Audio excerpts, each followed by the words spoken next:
केंद्रीय मंत्रिमंडळाची आज महत्त्वाची बैठक, पंतप्रधान नरेंद्र मोदींच्या निवासस्थानी बैठकीचं आयोजन। भाजप कोर कमिटीची आज आणि उद्या मुंबईत मॅरेथॉन बैठक। आगामी विधानसभा निवडणुकीत किती जागा लढवायच्या या संदर्भात बैठकीत चर्चा होणार असल्याची माहिती। विधानसभा निवडणुकीसाठी आजपासून मुख्यमंत्री एकनाथ शिंदेंच्या अध्यक्षतेखाली बैठकांचं सत्र। मंत्री, नेते, उपनेते, शहर आणि जिल्हा प्रमुख अशा 60 जणांची आज बैठक। अनेक महत्त्वाच्या निर्णयांची शक्यता। शरद पवारांच्या आज वेगवेगळ्या बैठका। विधानसभा निवडणुकीच्या पार्श्वभूमीवर आढावा बैठका घेणार।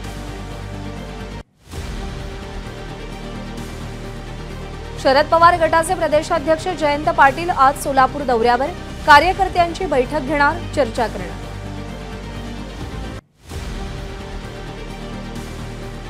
ठाकरे गटाच्या वतीने सिंधुदुर्ग जिल्ह्यामध्ये 45 दिवस निष्ठा यात्रा काढली जाईल। आमदार वैभव नाईक यांच्या नेतृत्वाखाली आज कुडाळमधल्या माणगावमध्ये निष्ठा यात्रेची सुरुवात होईल।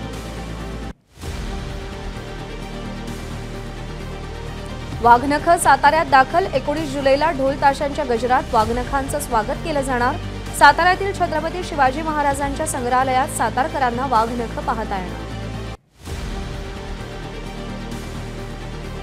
वाघनख सातारा, कोल्हापूर, मुंबईसह नागपूर आणि दिल्लीतील शासकीय वस्तू संग्रहालयात ठेवली जाणार। शिवभक्तांना वाघनख पाहता यावी यासाठी राज्य शासनाचा निर्णय। वाघनख शिवरायांची नाहीत, काही इतिहासकारांचा दावा। वाघनखांबाबत जाणकारांचं मत लक्षात घेणं गरजेचं, विरोधी पक्षनेते विजय वडेट्टीवार यांचं विधान। विरोधी पक्षाचे नेते म्हणजे इतिहासकार नाहीत, त्यांचं पोट दुखणं स्वाभाविक। वडेट्टीवारांनी केलेल्या टीकेवरून सांस्कृतिक कार्यमंत्री सुधीर मुनगंटीवार यांचं प्रत्युत्तर। अजित पवारांची राष्ट्रवादी 80 जागांसाठी आग्रही, अनुकूल 80 जागांसाठी राष्ट्रवादीकडून सर्वेक्षण। धर्मराव बाबा अत्राम यांचा खुलासा। अनिल देशमुखांविरोधात राष्ट्रवादीकडे तुल्यबळ उमेदवार, देशमुखांविरोधात राष्ट्रवादी काँग्रेसचा विशेष प्लॅन। धर्मराव बाबा अत्राम यांचा दावा। राज्यपाल रमेश बैस यांची मुदत 28 जुलैला संपणार। लोकसभेत उमेदवारी न मिळालेल्या माजी मंत्र्यांपैकी एकाची निवड होण्याची शक्यता। मंत्रिमंडळ विस्तार लवकरच होईल, मुख्यमंत्री शिंदेंची माहिती। त्यामुळे 3 महिन्यांसाठी मंत्रिपदाची माळ कोणाच्या गळ्यात पडणार याची उत्सुकता।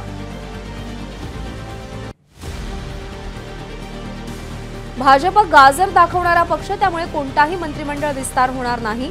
ज्यांनी जॅकेट शिवून ठेवली आहेत त्यांनी ती दुसऱ्यांना देऊन टाकावीत, अंबादास दानवेंची टीका। नवाब मलिक यांची राष्ट्रवादीचे प्रदेशाध्यक्ष सुनील तटकरे आणि प्रफुल्ल पटेल यांच्यासोबत महत्त्वाची बैठक। नवाब मलिक अपक्ष लढणार या राजकीय वर्तुळातील चर्चांच्या पार्श्वभूमीवर बैठकीला विशेष महत्त्व। येणारी विधानसभा निवडणूक मराठा विरुद्ध ओबीसी अशीच होणार। सांगलीतील मेळाव्यामध्ये प्रकाश शेंडगेंचं वक्तव्य।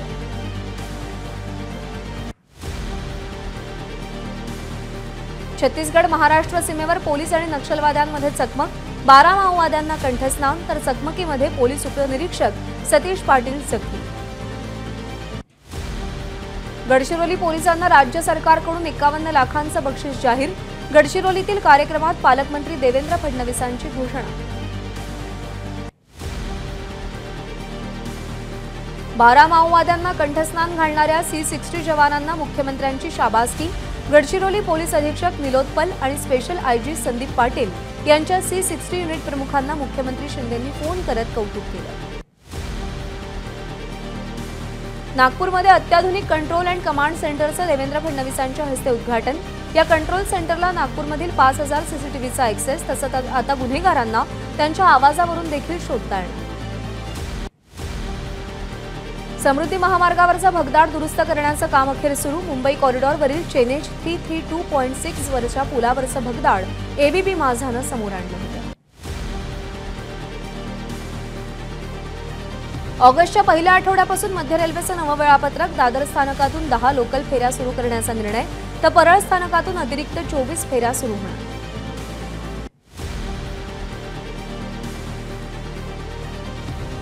खड्ड्यांमुळे झालेल्या मृत्यूसाठी पालिका आयुक्त सरकारी यंत्रणांना जबाबदार धराव, याचिकाकर्त्या ॲडव्होकेट ठक्कर यांची हायकोर्टाला विनंती.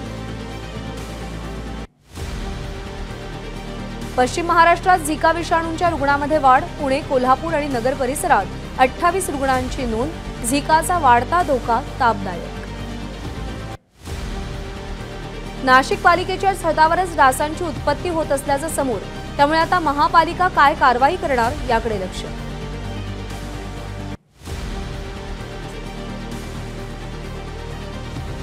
मुंबई गोवा महामार्ग आज आणि उद्या दुपारी 12 ते 4 दरम्यान बंद राहणार. कोलाड येथील पुई म्हैसदरा पुलाचे गर्डर बसवण्यासाठी महामार्ग बंद असेल.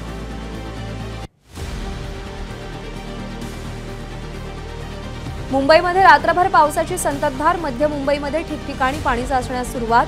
दादर पूर्व, सायन, गांधी मार्केट आणि माटुंग्यात पाणी साचलं. मुंबईमध्ये पुढचे 3 ते 4 तास पावसाची संततधार कायम राहणार. हवामान खात्याची माहिती.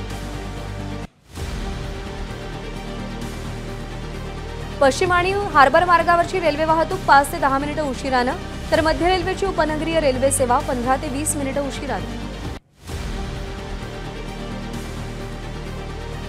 ठाणे, कल्याण, डोंबिवली, नवी मुंबईमध्ये पावसाची दमदार बॅटिंग, तर पालघर, वसई, विरारमध्येही मुसळधार पावसाला सुरुवात.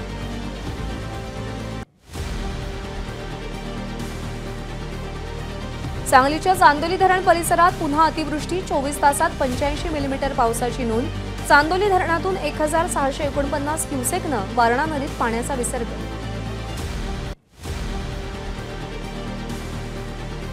खडकवासला धरणक्षेत्रात पाणीसाठा वाढला. खडकवासलासह 4 धरणांच्या पाणीसाठ्यात मोठी वाढ. गेल्या वर्षीच्या तुलनेत यंदा पाणीसाठा जास्त, त्यामुळे पुणेकरांची पाण्याची चिंता मिटली.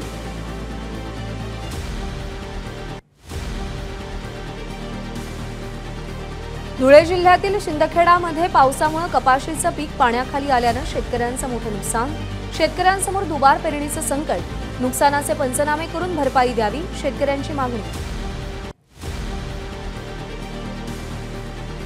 भंडाऱ्यात मागच्या 2 दिवसांपासून सुरू असलेल्या पावसामुळे गोसीखुर्द धरणाच्या पाणी पातळीत वाढ. धरणाचे 5 दरवाजे अर्ध्या मीटरनं उघडले.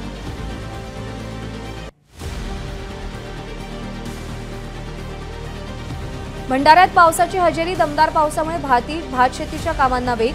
पुढचे 5 दिवस पावसाचा जोर कायम राहील असा अंदाज.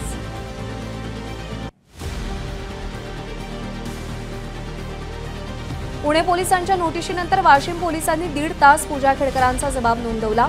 शासकीय विश्रामगृहात जाऊन खेडकरांचा जबाब नोंदवण्यासाठी पुणे पोलिसांची पूजा खेडकरांना नोटीस. पुणे जिल्हाधिकाऱ्यांविरोधात केलेल्या छळवणुकीच्या तक्रारी संदर्भात आज जबाब घेणार. पूजा खेडकर यांचं प्रशिक्षण थांबवणं ही कारवाई पुरेशी नाही. त्यांना बडतर्फ केलं पाहिजे. तसंच फसवणूक केल्यानं फौजदारीचाही गुन्हा दाखल केला पाहिजे. आरटीआय कार्यकर्ते विजय कुंभार यांची मागणी. अहमदनगरच्या पाथर्डी तालुक्यातील भालगाव ग्रामस्थांचा खेडकर कुटुंबियांच्या समर्थनार्थ आंदोलनाचा इशारा. मनोरमा खेडकर यांची विनाकारण बदनामी केली जात असल्याचं जिल्हाधिकाऱ्यांना निवेदन दिलं. विशाळगडाच्या घटनेच्या पार्श्वभूमीवर सांगली जिल्हा पोलीस दल सतर्क.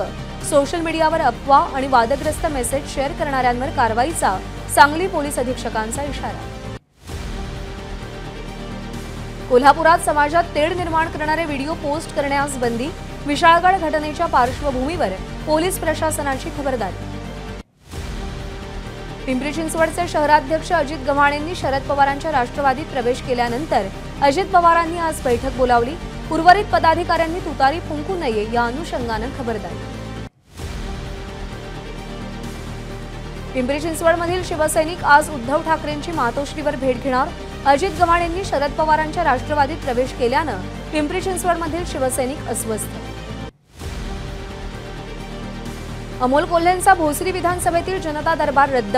ठाकरेंच्या शिवसेनेच्या इशाऱ्यानंतर अमोल कोल्हेंचा जनता दरबार रद्द. अजित गव्हाणेंच्या राष्ट्रवादी प्रवेशानंतर ठाकरेंची शिवसेना आक्रमक. पिंपरीमधले जे कार्यकर्ते पक्ष सोडून गेले त्यांना निवडणुकीत जागा मिळणार नव्हती म्हणून ते गेले. मात्र शरद पवार आणि जयंत पाटील यांनी यू टर्न घेत कार्यकर्त्यांना पक्षात घेतलं. अजित पवार गटाच्या सूरज चव्हाण यांचा निशाणा. लाडका भाऊ योजना ही 1974 पासून महाराष्ट्रात सुरू आहे। सरकारनं फक्त नाव बदललं, त्यामुळे ही फक्त खोटी घोषणा, अंबादास दानवेंची टीका। निवडणुका डोळ्यासमोर ठेवून बजेटमध्ये योजनांची उधळण, पुरस्कार वितरण सोहळ्यातून बाळासाहेब थोरात यांची सरकारवर टीका। लाडकी बहीण योजनेचे दोन्ही हप्ते एकत्रच मिळणार, रक्षाबंधनाला खात्यामध्ये 3000 रुपये जमा होणार, अर्थमंत्री अजित पवार यांची गडचिरोलीमध्ये घोषणा। छत्रपती संभाजीनगरमध्ये लाडकी बहीण योजनेत दलाली करून पैसे उकळणाऱ्या एका महिलेवर गुन्हा दाखल, प्रहारच्या जिल्हाध्यक्ष वंदना म्हस्के यांच्या विरोधात करमाड पोलीस ठाण्यामध्ये गुन्ह्याची नोंद। लातूरमध्ये लाडकी बहीण योजनेच्या लाभार्थ्यांची फसवणूक, 20,000चं सोनं लंपास, नाव नोंदणी झाली नाही, मात्र 20,000चं सोनं गायब। कर्जबाजारीपणाला कंटाळून व्यावसायिकाची वरळी सिलिंग करून आत्महत्या, आत्महत्येआधी मुलाला फोन करून आत्महत्येची कल्पना दिली। फरार आरोपी सुमित ठाकूरला नागपूर गुन्हे शाखेकडून अटक, आरोपी सुमित ठाकूरवर नागपूरमध्ये 3 गंभीर गुन्हे दाखल।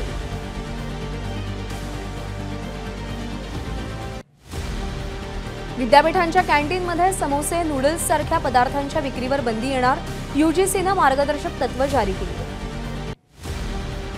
केंद्रात सलग तिसऱ्यांदा सरकार स्थापन केल्यानंतर सरकारकडून नीती आयोगाची पुनर्रचना, पंतप्रधान नरेंद्र मोदी अध्यक्ष तर सुमन के बेरी हे उपाध्यक्ष असतील। शंकराचार्यांकडून मुख्यमंत्री शिंदेंचा अपमान, शंकराचार्य हिंदू धर्माची प्रतिष्ठा धुळीस मिळवतायत, शंकराचार्य अभिमुक्तेश्वरानंद यांनी केलेल्या टीकेवर कंगना रनौत यांचा पलटवार। मध्य प्रदेशातील शेतकऱ्यांचं जिल्हाधिकारी कार्यालयात लोटांगण, जमीन बळकावणाऱ्या स्थानिक माफियांविरोधात शेतकऱ्याची तक्रार, कारवाई होत नसल्यानं शेतकऱ्यानं जिल्हाधिकारी कार्यालयात लोटांगण घातलं। बिजापूरमध्ये ताररेम पोलीस ठाण्याच्या हद्दीमध्ये नक्षलवाद्याकडून आयईडी स्फोट, या स्फोटामध्ये 2 जवान शहीद तर 4 जवान जखमी। जे घडणार आहे ते कसं टाळता येईल, हाथरसमधल्या सत्संग दुर्घटनेवर भोले बाबाची प्रतिक्रिया, ज्यानं या भूमीवर जन्म घेतलाय त्याला एक दिवस जायचंय, भोले बाबाचं वक्तव्य। कौटुंबिक हिंसाचाराचा खटला कुटुंब न्यायालयात चालवायचा की न्यायदंडाधिकारी न्यायालयात, हा महिलेचा अधिकार, कौटुंबिक हिंसाचाराबाबत मुंबई हायकोर्टाचा निर्वाळा। अमेरिकेचे राष्ट्राध्यक्ष जो बायडन यांना कोरोनाची लागण, क्वारंटाईन राहून यापुढचं काम करणार। युक्रांदचे ज्येष्ठ नेते अरुण ठाकूर यांचं निधन, अरुण ठाकूर यांच्यावर आज मुलुंडमध्ये अंत्यसंस्कार, भारतीय आयटी उद्योग उभारणीमध्ये अरुण ठाकूर यांचा मोलाचा वाटा। एबीपी माझा, उघडा डोळे बघा नीट।